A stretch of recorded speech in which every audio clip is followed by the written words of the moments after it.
Κύριο Ιωάννη Λεοντίου, είναι ο πρόεδρος του Συνδέσμου Νοσηλευτών και ΜΕΟΝ. Κύριε Λεοντίου, καλημέρα και σε εσάς. Καλημέρα σας. Οι νοσηλευτές τι λένε?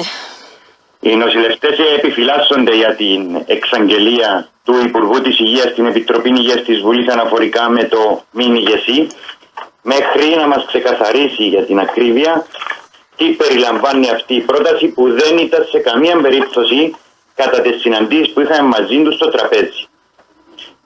Θα ήθελα να πω ότι είναι δύσκολη η θέση μας, γιατί εμείς πιστεύουμε ότι η υγεία αποτελεί δημόσιων και κοινωνικών αγαθών και όχι εμπόρευμα.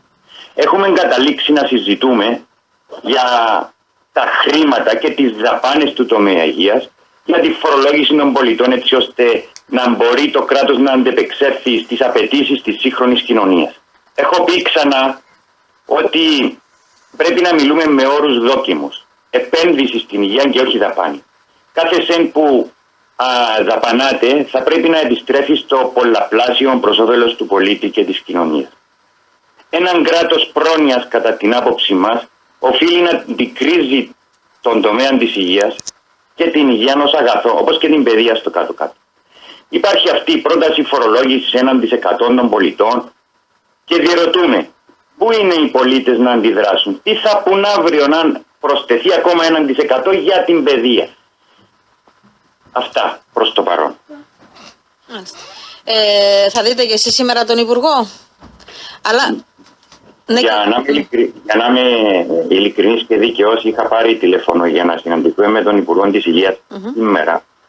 Πλην όμως ο Επαγγελματικός Σύλλογος έχει την τακτική και ενδική του συνέλευση σήμερα και άρα περίπου 3.500 νοσηλευτές καλούνται στις κάλπες για να εκλείξουν τον εαυτό. Τη νέα σας ηγεσία. Πολύ ωραία. Οπότε θα έχουμε μετά και νεότερα. Ωραία. Έτσι, κλείνοντας και εν κατακλείδη, καταλαβαίνουμε και από εσάς ότι τουλάχιστον με αυτά, γιατί διάλογος δεν έγινε, δεν ξέρετε το ακριβές περιεχόμενο ή τις σκέψεις τέλος πάντων, αλλά με βάση τα όσα ακούτε, βλέπετε ότι αυτό το μην ηγεσί δεν μπορεί να εφαρμοστεί. Και μιλάτε κι εσείς για μια φορολογία στην ουσία στο τέλος της ημέρας, του κόσμου το 1%.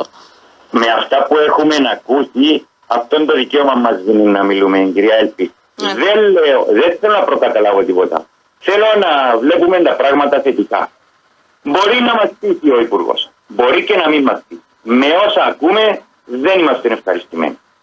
Ωραία. Λοιπόν, να σας αφήσω, κύριε Λεοντίου, να ευχηθώ και καλή επιτυχία σήμερα στις αρχαιρεσίες που έχετε στον Σύνδεσμο. Να είστε καλά, ευχαριστώ πολύ και θα τα ξαναπούμε. Καλύτερα, και εγώ να είστε καλά, ευχαριστώ.